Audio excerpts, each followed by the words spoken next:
Hello and Assalamualaikum everyone. I'm Zain Abbas and welcome to another episode of Mahana's Wiki Wrap. Joining me as always is Mubashir Zubairi, the Chief Investment Officer of Mahana Wealth Limited. कैसी तबीयत है मुबशर आपकी? Good as always. Thank you for having me and your dedication and consistently making this a practice of बिल्कुल having the. Mubashar, अगर हमारे viewers इसी तरह इस पॉडकास्ट को पसंद करते रहे तो व्हाई वोंट वी कंटिन्यू? तो as always another weekly wrap, another all time high. Market is currently standing at 158,037 points.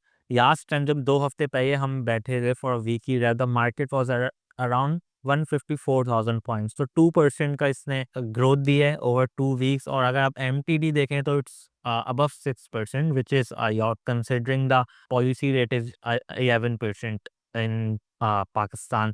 तो let's start with top weekly events. आज का ये जो बहुत recent hot news चाहिए, that's Pakistan Saudi defence pact. इसके बारे में आप हमें क्या बता सकते हैं? हाउ कैन इट और will it effect the market? बिल्कुल जैन, हमने देखा है कि जब जब भी जियो पॉलिटिकल टेंशंस होती हैं या रीजन में कोई अनसर्टेनिटी आती है, जैसे अभी हमने देखा कि दोहा में एक अटैक हुआ था व्हेन पीस टॉक्स जो प्लान की थी उस वक्त.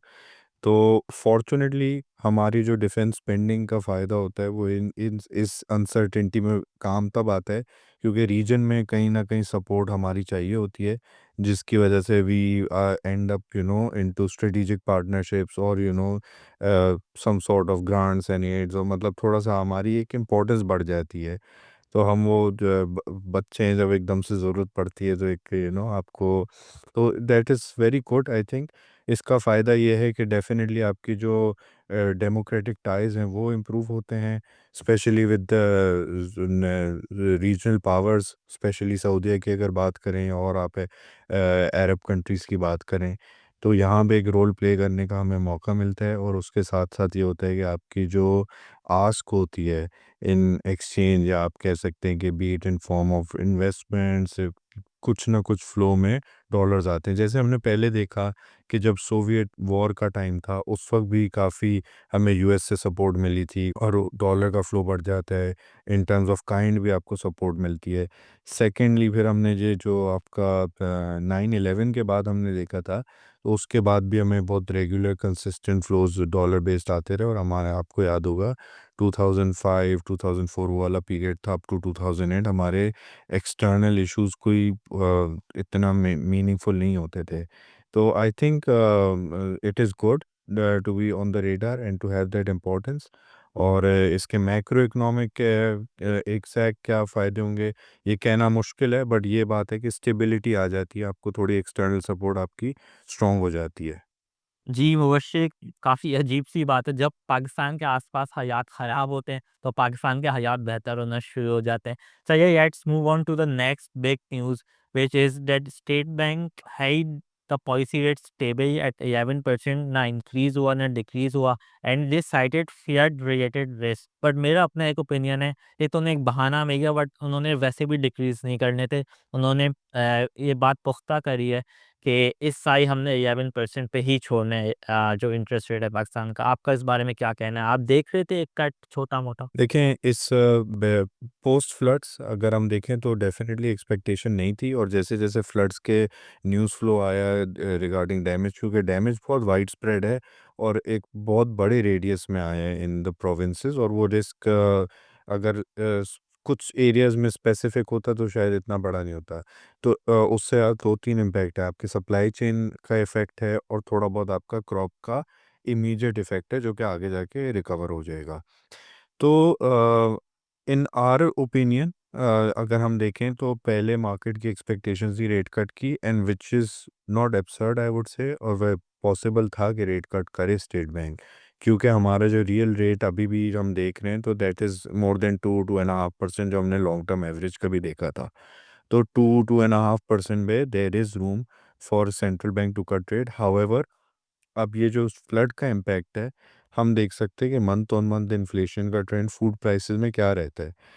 सरप्राइजिंगली अभी तक हमने कोई बहुत significant impact weekly data SPI data में नहीं देखा, but nonetheless it is good कि जो अप्रोप्रिएट रिस्पॉन्स है मेरे हिसाब से स्टेट बैंक का, कि उन्होंने थोड़ा प्रूडेंस अडॉप्ट की है, कि अगर तो आज रेट कट कर दें, ऑलरेडी ईजिंग का इफेक्ट आ रहा है और फिर साथ में इन्फ्लेशनरी इफेक्ट आ जाए कॉस्ट पर, जो कि सप्लाई चेन डिस्रप्शन की वजह से हो। Frequent change in policy is not very good. Stability is positive, तो अगर चाहे रेट कट नहीं भी हुआ, which is good, I think वो इफेक्ट एब्जॉर्ब कर लेगी मार्केट।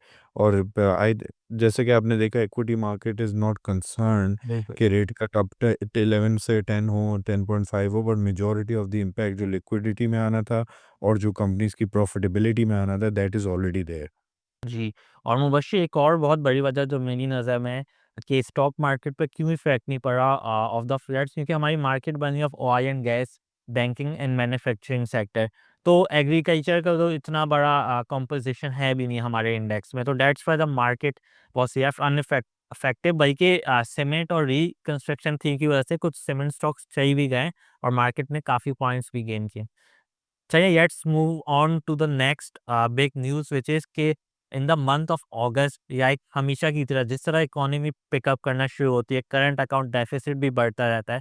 तो in the month of August we had our current account deficit of $245 million, which was less than the deficit we recorded in July, but it was far more than the deficit we recorded same month last year. Zain देखिए, ये मेरा ख्याल है हमारे economy का structure है, and this is pretty normal in my opinion, considering the deficit is less than $500 million, और मतलब 250-300 मिलियन की रेंज में है, तो it is not an alarming number. हमारी थोड़ी बहुत जैसे जैसे इकोनॉमिक एक्टिविटी बढ़ेगी तो इम्पैक्ट ज़रूर आएगा कि जो है करंट अकाउंट में या ट्रेड बैलेंस के थ्रू। तो वो हमने नंबर्स देखे हैं, ट्रेड बैलेंस हमारा थोड़ा सा 200 मिलियन का मेजर इम्पैक्ट है, जिसकी वजह से आपका जो है करंट अकाउंट डेफिसिट भी अराउंड 245 मिलियन का आया है। जी। In July it was about 380 million. Month on month trend इतना वो नहीं होता एक्यूरेट, मतलब क्योंकि सीजनैलिटी इफेक्ट्स भी आते हैं, but I think it it is not a major concern. और ऐसा नहीं है कि अभी से लोग इस पे कंसर्न हो जाए कि इकोनॉमी ओवर हीट हो रही है या इट इट इज़ अनसस्टेनेबल कि इस तरह का डेफिसिट फंड करे। अब हमारी एक्सटर्नल पोजीशन या रिजर्व्स की पोजीशन काफ़ी बेहतर है compare to how it was about 2 years ago, let's say. लेकिन Mubashshir, if we are recording current account deficits, तो डॉलर का रेट क्यों उतना स्टेबल है एट अराउंड 280, 281, 282? तो काफ़ी लोग कह रहे हैं कि this is an artificial stability और स्टेट बैंक मैनिपुलेट कर रहे हैं मार्केट्स को, वरना dollar should have been at 300 rupees now. और देखिए, फ्लो ऑफ करेंसी के हिसाब से देखें तो डेफिनेटली जो नॉर्मलाइज एक होता है डिफरेंशियल, अगर आप सिंपल टेक्स्ट बुक में देखें, डॉलर डेप्रिसिएशन होनी चाहिए, रुपी डेप्रिसिएशन होनी चाहिए अबाउट 5-6% ऑन एवरेज, जो आपका रेट डिफरेंशियल की वजह से होती है। बट कंसिडरिंग इसमें दो फैक्टर्स हमें कंसिडर करने हैं कि globally dollar has weekend over the last couple of months. अगर हम देखें डॉलर इंडेक्स को, जो लोग ट्रैक करते हैं, तो उसका कुछ फ़ायदा है, और उसकी वजह से State Bank has also been able to buy dollars from the market. थोड़ा बहुत हमें लगता है कि फ्लो को मैनेज भी किया जा रहा है टू मेक श्योर कि करेंसी स्लिप ना हो, और उसकी मेन वजह है मार्केट को स्टेबिलिटी देना। अगर करेंसी फ्रीक्वेंट स्लिपेजेस आना शुरू हो जाएं या बहुत फ्रीक्वेंट डेप्रिसिएशन, और उसमें अगर एक आपकी स्पाइक्स बहुत ज़्यादा हो जाएं, तो इन्वेस्टर कॉन्फिडेंस थोड़ा सा अफेक्ट होता है। So that is something that the policy makers are trying to manage. But मैं मेरा भी यही ख्याल है कि थोड़ा सा करेंसी को depreciate on a normalize basis होना चाहिए, because it is long term not preferable के एक ही रेट पे फिक्स रहे या बहुत ही नैरो रेट में मैनेज की बिल्कुल जाए। मुबश्शिर, आपने एक बहुत अच्छा पॉइंट रेज़ किया जिसको काफ़ी एनआईएस पाकिस्तान में इग्नोर कर देते हैं, which is the international position of US dollar. मतलब स्टेट बैंक की मैनिपुलेशन पे तो हर कोई फोकस करता है, बट यूएस में भी अब रेट कट्स की न्यूज़ आ रही हैं और रिस्क फ्री एसेट से पैसा निकल रहा है यूएस में। अगर आप गोल्ड देखें, दैट हैज़ पम्प्ड अप, मतलब अगर उसकी रैली देखें करंट ईयर की, it's up by 42% I guess, और 40% और सिल्वर इज़ अप बाय 45%। तो ये जो जिस तरह यूएस में इंटरेस्ट रेट नीचे आ रहे हैं, रिस्क फ्री एसेट से भी पैसे निकल रहे हैं। बिल्कुल ऐसे ही है। अगर मतलब मैं आपको उसका डेटा पॉइंट शेयर करूं, तो जो डॉलर इंडेक्स था, जो कि बास्केट ऑफ ग्लोबल करेंसीज के अगेंस्ट होता है, it peaked at around 108 110 beginning of this year, calendar year की अगर बात करें। Now it is trading below 98। तो आप उसको देखिए मोर देन 10% वहाँ से करेक्ट हो गया है, बट रुपी के अगेंस्ट हर कोई ये देख रहा है कि रुपी के against it is stable. In fact अगर देखें तो हमने तो अप्रिशिएट किया है ना, ये चीज़ बहुत सारे लोग तो नहीं करते। तो ग्लोबल कॉन्टेक्स्ट में मेरा ख्याल है it is not a very alarming situation. थोड़ा बहुत मैनेजमेंट है but it is not very concerning. Normalize depreciation का इम्पैक्ट आना चाहिए, बट एज ऑफ नाउ हम देख रहे हैं कि डॉलर भी ग्लोबली वीक हो रहा है। आपकी बाकी करेंसीज हैं, they have strengthened against PKR. Alright, Mubashir, let's move on to our next segment where we educate our investors about one topic after another. आज की वीडियो में हम बात करेंगे पाकिस्तानियों और ओवरसीज़ पाकिस्तानियों की फेवरेट एसेट क्लास के बारे में, रियल एस्टेट। तो मुबश्शिर, आप इस एसेट क्लास के बारे में लोगों को क्या बताना चाहते हैं? इसकी परफॉर्मेंस, इसके फ़वाइद, इसके नुकसानात for the economy and for the investors at large. देखिए, depends on the investment purpose से किस एस्पेक्ट से इन्वेस्ट करते हैं, बट ये हमारे पास बहुत फ्रीक्वेंट एक क्वेश्चन आता है। There is a huge misconception कि लोगों का ये सोचना है या हमारी कुछ साइकी इस तरह बनी हुई है कि real estate is an asset, and जो हम इन्वेस्टमेंट करते हैं कैपिटल मार्केट में या जिनको हम फाइनेंशियल एसेट करते हैं, they are not really an asset. So source of wealth generation लोगों को लगता है कि वो रियल एस्टेट ही है, where as it is a myth. अगर हम इसको नंबर्स में देखें before going into the pros and cons, uh हमारी जो ऑन एवरेज अगर आप प्रॉपर्टी में इन्वेस्ट करते हैं for the sake of a rental yield, कि आपको रेंटल मिल जाए, आपके पास पैसे हैं, आप बोलते हैं कि लोग प्रॉपर्टी में इन्वेस्ट कर रहे हैं and they will get a passive income to run the kitchen.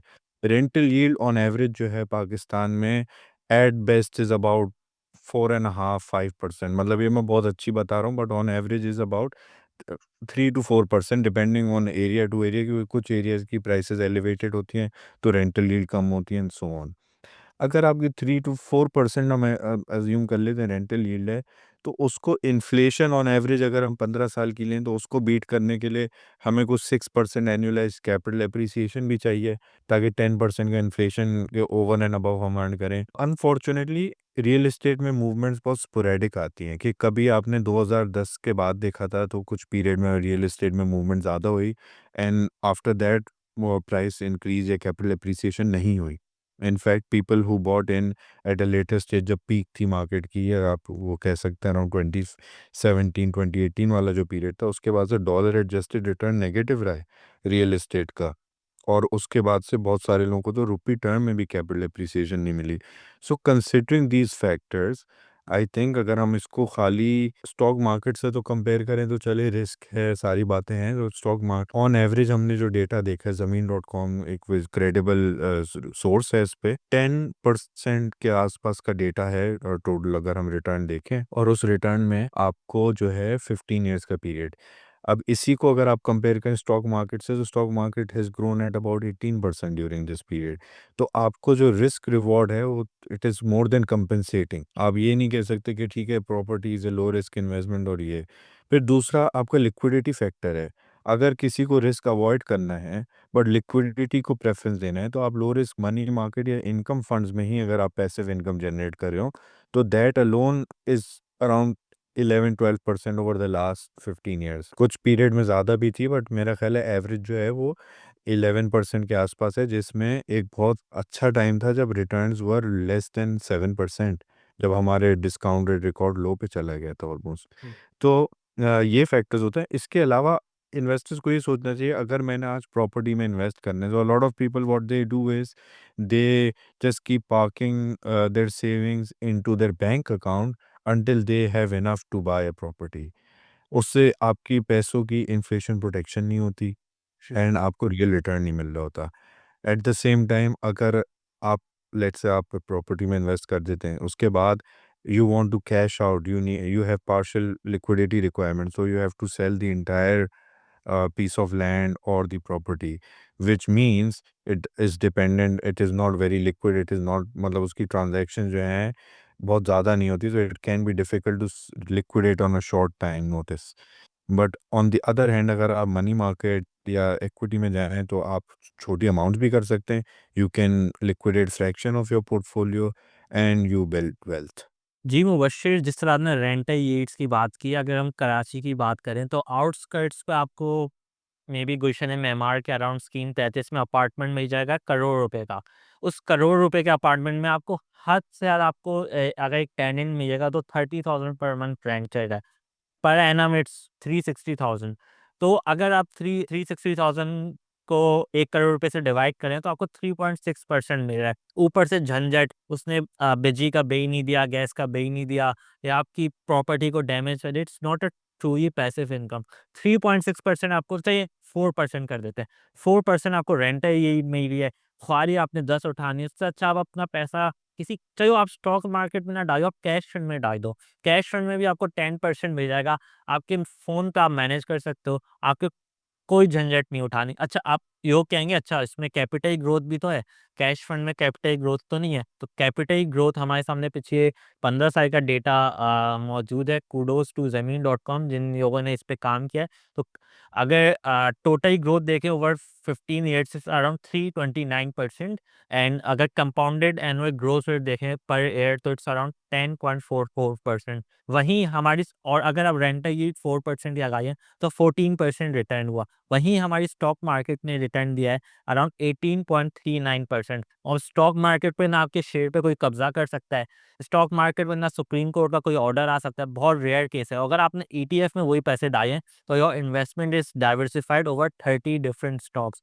तो लोगों को काफ़ी सोचने की ज़रूरत है। इवन मेरी फैमिली में भी किसी के पास प्रोविडेंट फंड के पैसे आए या बंदा रिटायर हुआ तो सारे पैसे लोग प्रॉपर्टी मार्केट में प्लॉट खरीद के बैठ जाते हैं और फिर जो कोई टफ टाइम आता है तो मार्केट डाउन होती है तो वो थोड़े पैसे तो प्रॉपर्टी से निकाल ही नहीं सकते। उन बेचारों को लॉस में पूरी प्रॉपर्टी बेचनी पड़ती है। तो आपने बिल्कुल सही पॉइंट्स रेज़ किए, लोगों को समझना चाहिए। और अगर आपके पास एक बिग चंक ऑफ मनी है, आप आँखें बंद करके उस एसेट के आस में पैसे नहीं डालें, जिसमें आपके मेबी दोस्त, यार या आपके जो बड़े हैं घर में उन्होंने पैसे डाले। थोड़ी रिसर्च करें, आप महाना में इन्वेस्ट ना करें, आप डिफरेंट म्यूचुअल फंड्स में इन्वेस्ट ना करें या आप इवन गोल्ड में भी इन्वेस्ट कर दें ना। I guess that even that's better than putting your money in property in Pakistan. चलिए, ये मेरा थोड़ा-सा रैंट था क्योंकि मैं क नहीं, इसमें देखिए ये बहुत इम्पोर्टेंट पॉइंट है और आपने बिल्कुल सही कहा कि लोगों को लगता है it's easy, but it's not just passive. क्योंकि अगर आपका let's say property is not rented or is vacant for even 2 months, you lose out a big chunk of the rental income या percentage yield। अगर आप देखें cash out करना बहुत आसान, ये सारे हैं। And to be very honest, ये जो सारे हम डेवलप मार्केट के बिलियनर्स देखते हैं, बहुत कम लोग ऐसे हैं जिनको हम कहते हैं कि दे आर में रियल एस्टेट डेवलपर्स।